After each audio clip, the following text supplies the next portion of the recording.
ಸಾಂಪ್ರದಾಯದೊಳಗೆ ಸಿದ್ಧಾರೂಢ ಭಕ್ತಿದ್ದ. ಅವ್ ಎಲ್ಲಿಂದ ಬೈತ ಅಂದ್ರ ಮೈಸೂರಿನಿಂದ ಬಂದಿದ್ದ.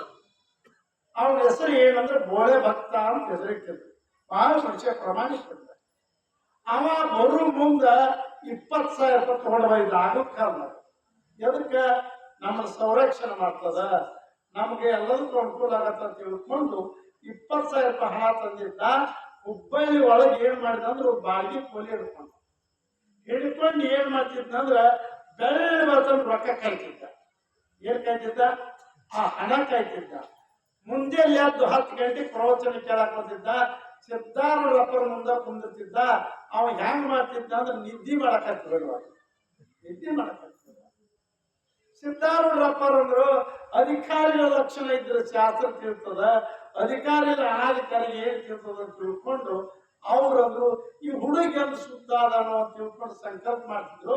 ಹಿಂಗ ಮಾಡಿ ಒಂದು 15 ತಿಂಗಳು ಹೋಗ್ತು.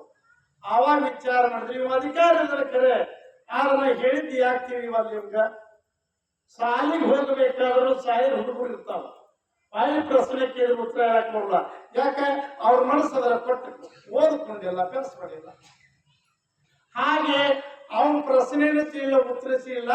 ಒಂದ್ ದಿವಸ ಏನೈತ ಅಂದ್ರ ಇವನ್ ಉಪಾಧಿ ಏನೈತಂದ್ರ ಹಣ ಇತ್ತಲ್ಲ. ಒಂದ್ ದಿವಸ ಅವಿಲ್ಲದಾಗ ಅವಿದ್ದಾಗ ಬಂದ್ರು ಮಧ್ಯರಾತ್ರಿ. ಆ 20,000 ರೂಪಾಯಿ ತಗೊಂಡು ತುಡು ಮಾಡ್ಕೊಂಡು ಅವನ ಬಾಯಾಗ ಅರಿವಿ ಕಟ್ಟಿ ಬಾಯಿ ಕಟ್ಟಿ ಹೊಳ್ಳಿ ಅವನ ಅರಿವಿ ಎಲ್ಲ ಕಳ್ಕೊಂಡು ಹೋಗ್ಬಿಟ್ಟ. ಚಡ್ಡಿ ಮಾಡಿದ್ದ, ಸ್ವಂಡದ ಮೇಲೆ ಬಿಟ್ಟು ಹೋಗ್ಬಿಟ್ಟು. ಅವ ಸೀದ ಸಿದ್ಧಾರೂಢ ಹತ್ರ ಬಂದಂತ, ಯಪ್ಪ ನನ್ನ ಹಣಾನ ಹೋಗ್ತು, ನನ್ನ ಮೈ ಮೇಲೆ ಅರಿವಿ ಹೋಗ್ತು, ನಾ ಏನ್ ಮಾಡಿ ಹಾಗೆಲ್ಲ ಕೈಪಾ ಕೊಡ್ತೀನಿ ಹಾಕೋ ಅಂದ್ರ. ಕೈಪಾ ಹಾಕೊಂಡು ನಾ ಏನ್ ಮಾಡ್ರಿಪ್ಪ ಅಂದ್ರೆ ತಿಳಿದು ಮಾಡೋದಂತ ಕಾಂತಿ ಭಿಕ್ಷ ತಿಂದು ಅವತ್ತಂದು ಗುರುಗಳು ಮಂದಿಟ್ಟು ಶಾಸ್ತ್ರ ಕೇಳಕತ್ತಿರ ಸಿದ್ಧಾರೂಢಪ್ಪರ ಏನ್ ಹೇಳಿದ್ರು ಒಟ್ಟು ಗಟ್ಟಿ ಹಾಕಿ ನಾವು ನೋಡೋ. ಯಾಕೆ ಉಪಾಧಿ ಇತ್ತು ಅಂದ್ರ ಯಾವುದೋ ಉಪಾಧಿ ಆಗಲಿ, ಸಂಸಾರ ದುಃಖ ಆಗಲಿ, ಪಾರಮಾರ್ಥ ಇದ್ರೂ ಕೂಡ, ನಾ ಸನ್ಯಾಸ ಆದ್ರೂ ಕೂಡ ಉಪಾಧಿ ಇತ್ತಂದ್ರೆ ಏನ್ ಕೇಳಂಗಿಲ್ಲ, ಜ್ಞಾನ ಕೇಳಂಗಿಲ್ಲ. ಗುರುಗಳ ಹತ್ರ ಹೋಗ್ಬೇಕಾದ್ರ ಮನಸ್ಸನ್ನ ಸ್ವಚ್ಛ ಇರಬೇಕು. ಕ್ಯಾಸಿಟ್ ಖಾಲಿ ಇದ್ರೆ ತುಂಬಾಕ್ ಬರ್ತದೋ, ತುಂಬ್ಕೊಂಡು ಬಂದ್ರೆ ಬರಂಗಿಲ್ಲ. ಕೊಡ ಖಾಲಿ ಇದ್ರಂದ್ರೆ ನೀರು ತುಂಬಾಕ್ ಬರ್ತ, ತುಂಬ್ಕೊಂಡು ಬಂದ್ಬಿಟ್ರೆ ಅಂದ್ರೆ ಅದರ ತುಂಬಾಕ್ ಆಗುದಿಲ್ಲ. ನಮ್ಮ ಕೊಡ ಅಂದ್ರೇನು, ನಮ್ಮ ಒಳಗಿನ ಮನಸ್ಸು ಎದ್ರ ಮ್ಯಾಗಿರ್ಬೇಕು ಅಂದ್ರೆ ಸದ್ಗುರುನಾಥ ಏನ್ ಹೇಳ್ತಾನೋ, ಎದ್ರ ಬಗ್ಗೆ ಹೇಳ್ತಾನೋ. ಅದಕ್ಕಾಗಿ ಈ ಪಾಪ ಹೋಗ್ಬೇಕಾದ್ರೆ ಏನ್ ಮಾಡ್ಬೇಕು, ಮಲದೋಷ ಹೋಗ್ಬೇಕಾದ್ರೆ ಏನ್ ಮಾಡ್ಬೇಕಂದ್ರ ಜಪವನ್ನು ಮಾಡಿದೀವಿ ಅಂದ್ರೆ ಮನಸ್ಸನ್ನು ನಿಗ್ರಹ ಆಗ್ತದ. ಆ ಮನಸ್ಸು ಮಾಡುವಾಗ ಏನ್ ಕೊಡ್ಬೇಕು, ಮನಸ್ಸು ಕೊಟ್ಟು ಲಿಂಗವನ್ನು ಒಲಿಸಬೇಕು, ದಣವ ಕೊಟ್ಟು ಜಂಗಮನ ಒಲಿಸಬೇಕು, ತಣವ ಕೊಟ್ಟು ಗುರುವಿನ ಒಲಿಸಬೇಕು. ಒಬ್ಬ ಮನುಷ್ಯ ಹುಡುಗ ಪೂಜೆ ಲಿಂಗ ಪೂಜೆ ಮಾಡ್ತಿದ್ದ, ಯಾರೋ ಶ್ರದ್ಧಾನಂದ ಶಿಷ್ಯನ. ಅವ ನಿತ್ಯನು ಲಿಂಗ ಪೂಜೆ ಮಾಡುವಾಗ ಹೇಳ್ತೀನಿ ನಿಮಗೆ, ಪರಮಾತ್ಮ ಕಾಣ್ತಿದ್ದ ನೋಡು.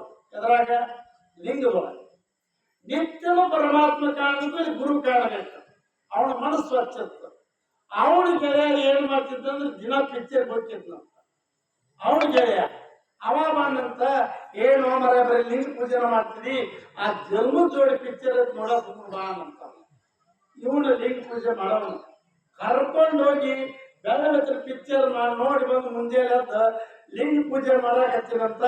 ಅವಷ್ಟು ಸಿನಿಮಾದವ್ರು ಬಂದು ನಿಂದು ಕಾಣಕತ್ತಿದಂತ. ಯಾವ್ದು ಮನಸ್ಸು ತೋರ್ತಿದೋ ಅದ ಆಗ್ತದ, ನೀ ಯಾವ್ದು ಮಾಡ್ತಿದೋ ಅದ ಬರ್ತದ.